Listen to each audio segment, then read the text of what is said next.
you were just asking me who I think is going to win it all in the National Football League season. I told you I think the Saints would, and you responded about last night's game. Talk about a psychological thriller. Yeah. Made a big mistake. What was your mistake? I knew that I should have watched the game all the way to the end, but my girlfriend was like, it's 5 minutes left. She's like, can we do something? Because I'd watched 2 games at that point. Yeah. No, it was the first game. It was the first game. Yeah. I assume you watched a little bit yesterday, too. That's like 2 days in a row of football. Yeah, and she was, so she was like, do you really have to watch the last 5 minutes? I thought, probably, but maybe we'll hang out. Okay. Missed the whole thing. Missed the end. Well, I don't know if you're aware you might have been traveling on the way down, but the stat I read out at the beginning is that it was the first time there were multiple lead changes in the last single minute of a Monday Night Football game ever. Oh, really? So, yeah. That's nice. So in the vast decades-long history of Monday Night Football, I missed the game. Well, the first time that's ever happened. And they changed leads 3 times? They changed leads. It was a 2, right, Chris? It changed leads twice. The Saints were leading, then the Texans were, and then the Saints did. Yeah. All in the last minute. So it's okay. It's okay. It's okay. It's all right. It was only the best game of the first week. No. Right?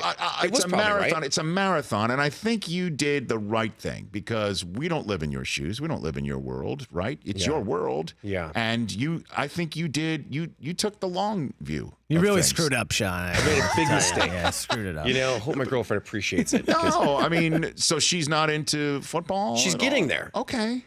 When we met, she's like, I'm not going to probably watch football with you. And I said, goodbye. And no, and she's like, and I started teaching her a little bit. And yesterday, she sat down on the sofa for like 5 minutes. She's like, I really like this stuff. Right. And then she left.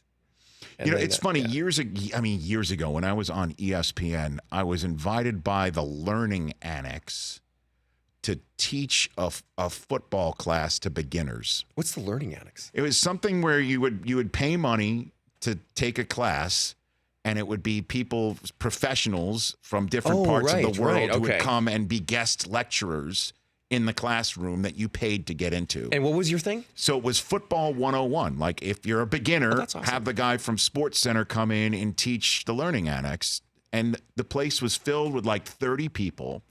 And when it finally started, I did not prepare at all for it, thinking I could just wing it. And explaining football to people who have no idea what a down is or what a tackle is. You had a good time. Oh, my God. It was an absolute mess to the point where some elderly gentleman raised his hand in the back of the room halfway through and says to me, why did I pay money for this class if you don't know how to teach football? Because I brought my wife here to learn. And he brought his wife? Yes. And sometimes you have to filter your thoughts before it leaves your mouth. You didn't do it this time, did you? No, Sean, I did. But I wish like I could Costanza go back in time and show up and just basically say to this guy, hey, pal, if you actually talk to your wife on a Sunday for the last 40 years, you wouldn't have to pay the money to come here to the Learning Annex. You know what I mean? It's not an easy game for a beginner to kind of pick up. Like at one point I'm like, well, knee is down in football. You can get up and run unless you're touched while your knee is down. But in college football, the play is dead. Right. And then like the number of looks I got from people who were just fresh in from like Europe who had no idea what football was. It was a total disaster, Sean. So you wouldn't teach my girlfriend? Well, I mean, it depends how much you're being willing to pay me. Sean, like $100. Okay. $100 an hour. All right, $100 an hour. Whoa. Yeah. Okay. But we need like it's a 4-hour limit. Like I mean, you got to cram that in there.